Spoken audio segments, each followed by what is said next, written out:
আসসালামু আলাইকুম। আশা করি সবাই ভালো আছেন এবং সুস্থ আছেন এবং ভালো সময় পার করতেছেন এবং আমার চ্যানেলকে দেখতেছেন এবং অবশ্যই সাবস্ক্রাইব করবেন লেটেস্ট নিউজগুলো পাওয়ার জন্য। বেসিক্যালি সি পার্লের শেয়ার কিনে বড় লোকসানের মুখে সিটি ব্যাংক। তো সি পার্লের শেয়ার কিনে সি পার্ল যেরকম ডুবলো, সিটি ব্যাংকেও সাথে সাথে ডুবলো। বেসিক্যালি আমরা জানি যে সি পার্লের শেয়ার খুব রাতারাতি ভালো একটা পরিমাণ বেড়ে গিয়েছিল। 50 টাকার মধ্যে যে শেয়ারটা ট্রেড হতো সেটা প্রায় রাতারাতি 320 টাকা পর্যন্ত উঠে যায় এবং পরবর্তীতে আবার সেটা ডাউন হতে হতে 51 টাকা 50 টাকায় এখন চলে আসে। সুতরাং এই যে আপ ট্রেন্ড এবং ডাউন ট্রেন্ড এটার মধ্যে শুধুমাত্র সকল ক্ষুদ্র বিনিয়োগকারীর লস হয় নাই বা লাভ হয় নাই, বরং বড় বড় বিনিয়োগকারীরাও লস করেছে বা লাভ করেছে। সো চলুন নিউজটা একটু ভালোভাবে দেখে আসা যাক। সিপালের যে শেয়ারটা সিটি ব্যাংক কিনেছিল সেটা প্রায় 203 টাকা করে তাদের কেনা ছিল, যেটা তাদের ফিনান্সিয়াল ডাটা 203 টাকা করে 42 লাখের মতো শেয়ার কেনা ছিল এবং এটা ফিনান্সিয়াল ডাটা 2023-এ তারা ডিসক্লোজ করেছিল। তো এতগুলো শেয়ার, প্রায় 86 কোটি টাকার ইনভেস্টমেন্ট, অ্যান্ড যেটা তাদের টোটাল মার্কেট এক্সপোজারের, মানে প্রতিটা ব্যাংকই তো একটা শেয়ার বিনিয়োগ করার ক্ষমতা থাকে, সেটারই 1/3 অংশ ছিল, যেটা অনেক বেশি। এবং কারেন্টলি 1/3 অংশ এটা আসলে অনেক বেশি, যেই কারণে বারবার নিউজগুলোতে আসতেছে যে ব্যাংকের মধ্যে নিজস্ব বড়ি তদন্ত বসিয়েছে যে কেন এত বড় ইনভেস্টমেন্টে সিটি ব্যাংক গেল সি পার্লে, যেখানে কিনা সি পার্লের অলরেডি ডেপ্ট অনেক হাই ছিল। প্রায় তাদের ইকুইটির প্রায় 70%-এর মতো তাদের ডেপ্ট নেওয়া ছিল, যেটা আমরা একটু নিচে থেকে দেখে আসি। এই যে 71.18% তাদের ঋণ, তাদের মোট ইকুইটি ছিল।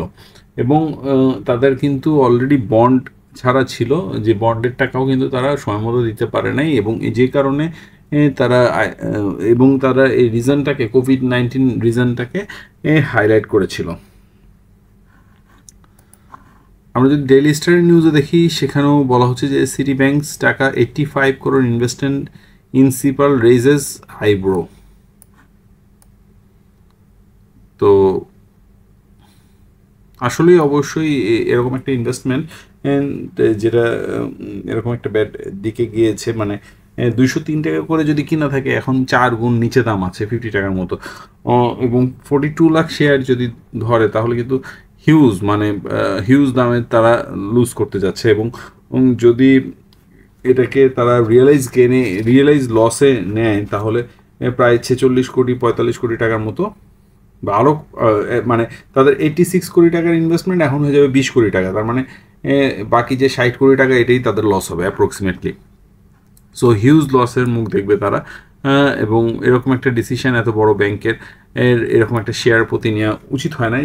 এখানে দেখুন, তারা তাদের সাফাই গিয়েছে যে সি পার্ল কিন্তু আসলে বেশ কিছু news continuously back to back ছেড়েছিল, এবং বিএসসি ইসি এই সি পার্লের বেশি দাম হয়ে যাওয়ার কারণে কমিটিও বসেছিল, কিন্তু কমিটি কিন্তু আসলে কোনোভাবে ওইরকম কোনো স্টেপ নেয় নাই। তো ব্যাক টু ব্যাক তারা, মানে সিটি ব্যাংক যেটা বলতেছে যে তারা এরকম একটা শেয়ার ইনভেস্টমেন্ট করলো কেন, সেগুলা অনেক মানুষ কিন্তু মিস্টার এক্সের কাছ থেকেও শুনে আসছিল এরকম কিছু নিউজ, কিন্তু কোনোটাই কিন্তু অত ভ্যালিড বা স্ট্রং নিউজ ছিল না। হয়তো ইনসাইডার নিউজ ছিল, বাট মানে ভ্যালিড নিউজ ছিল না।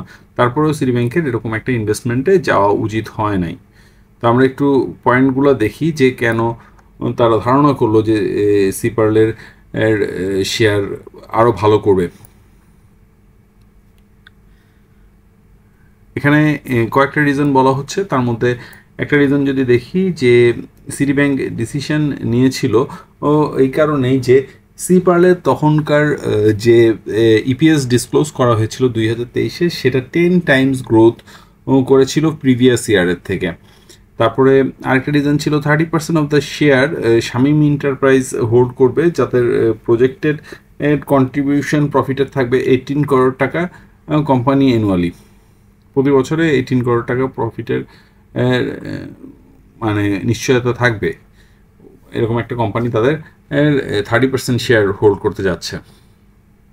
জেম Global Yield LLC would buy shares in CPERL worth টাকা 350 crore and the related purchase agreement was approved by both BSEC and DSC। 350 কোটি টাকা শেয়ার কিনে নেবে জেম গ্লোবাল ইয়েল্ড, এরকম একটা নিউজ আসছিল। During our investment period we observe that CPERL always remained in the top 20 traded stock.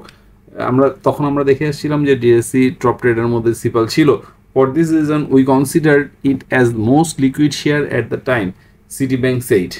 তো ওরা ধরে নিয়েছে যে এই শেয়ারটা তখন সবচেয়ে বেশি মানে লিকুইড শেয়ার ছিল, যে কারণে ওরা ইনভেস্ট করেছে। তারপরে যদি একটু দেখি, but despite all the disclosure CPERL later informed that it had not completed its amalgamation with Shamim Enterprise, while Gem Global did not go ahead with it's share purchase. তার মানে বিরাট একটা ব্যাকড্রপ দিয়ে দেয় এই গ্রুপটা, এবং তখনই কিন্তু সিটি ব্যাংক একটা প্রবলেমে পড়ে যায়, এবং কারেন্টলিও যদি হয় তাহলে তাদের 60 কোটি টাকা নেট প্রফিট আফটার ট্যাক্সের থেকে লস হইতে পারে যদি তারা রিয়েলাইজ করে।